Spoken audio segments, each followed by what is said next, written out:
പ്രിയപ്പെട്ട സത്യവിശ്വാസികളെ, നിങ്ങളുടെ വീട്ടിൽ നിങ്ങൾ പോലും അറിയാതെ ചില നിശബ്ദ ശത്രുക്കൾ കടന്നുകൂടിയിട്ടുണ്ടോ? സന്തോഷത്തോടെ കഴിഞ്ഞിരുന്ന നിങ്ങളുടെ കുടുംബത്തിൽ പെട്ടെന്നൊരു ദിവസം സമാധാനം നഷ്ടപ്പെട്ടോ? കാരണം എന്താണെന്ന് എത്ര ചിന്തിച്ചിട്ടും നിങ്ങൾക്ക് മനസ്സിലാകുന്നില്ലേ? എങ്കിൽ സൂക്ഷിക്കുക. നിങ്ങളുടെ വീടിനെ തകർക്കാൻ ആരോ നടത്തുന്ന അദൃശ്യമായൊരു കടന്നുകയറ്റമാകാം അത്. സിഹറോ കണ്ണേറോ ബാധിച്ച ഒരു വീട്ടിൽ മാത്രം കണ്ടുവരുന്ന, ഒരിക്കലും അവഗണിക്കാൻ പാടില്ലാത്ത 4 ലക്ഷണങ്ങളെക്കുറിച്ചാണ് ഇന്ന് ഞാൻ വെളിപ്പെടുത്തുന്നത്. ഈ അടയാളങ്ങൾ നിങ്ങളുടെ വീട്ടിലുണ്ടെങ്കിൽ ഉടൻ തന്നെ നിങ്ങൾ ജാഗ്രത പാലിക്കേണ്ടതുണ്ട്. ആദ്യത്തെ ലക്ഷണം അകാരണമായ വഴക്കുകളും സമാധാനക്കേടുമാണ്.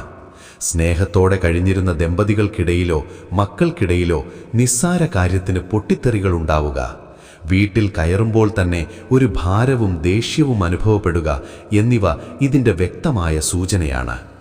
രണ്ടാമതായി, വീട്ടിൽ അനുഭവപ്പെടുന്ന അസ്വാഭാവികമായ ഗന്ധങ്ങളാണ്. വീട് എത്ര വൃത്തിയാക്കി വെച്ചാലും എവിടെ നിന്നെന്നില്ലാതെ ചീഞ്ഞഴുകിയ വസ്തുക്കളുടെയോ മറ്റു ദുർഗന്ധങ്ങളോ വരികയും പെട്ടെന്ന് അപ്രത്യക്ഷമാവുകയും ചെയ്യുന്നുണ്ടെങ്കിൽ അത് അദൃശ്യമായ നെഗറ്റീവ് എനർജിയുടെ സാന്നിധ്യമാകാം. മൂന്നാമത്തെ ലക്ഷണം വിട്ടുമാറാത്ത രോഗങ്ങളും കഠിനമായ തളർച്ചയുമാണ്. മെഡിക്കൽ റിപ്പോർട്ടുകളിൽ കുഴപ്പമൊന്നുമില്ലെങ്കിലും വീട്ടിലുള്ളവർക്ക് എപ്പോഴും ശരീരവേദനയോ അമിതമായ ഉറക്കമോ അനുഭവപ്പെടുന്നുണ്ടെങ്കിൽ അത് ഗൗരവമായി കാണണം. നാലാമതായി, ആരാധനാ കർമ്മങ്ങളോടുള്ള വിരക്തിയാണ്.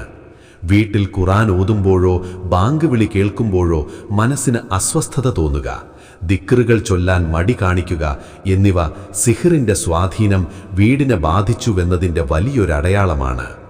ഇത്തരം അവസ്ഥകളിൽ നാം തളർന്നു പോകരുത്. പരിഹാരമായി സൂറത്തുൽ ബഖറ വീട്ടിൽ പതിവായി ഓതുകയും വീട് ശുദ്ധിയായി സൂക്ഷിക്കുകയും ചെയ്യുക. അള്ളാഹുവിനോടുള്ള തേട്ടമാണ് ഏറ്റവും വലിയ കാവൽ. അള്ളാഹു നമ്മുടെ വീടുകളെയും കുടുംബങ്ങളെയും എല്ലാവിധ ഷർറുകളിൽ നിന്നും കാത്തുരക്ഷിക്കട്ടെ. ആമീൻ.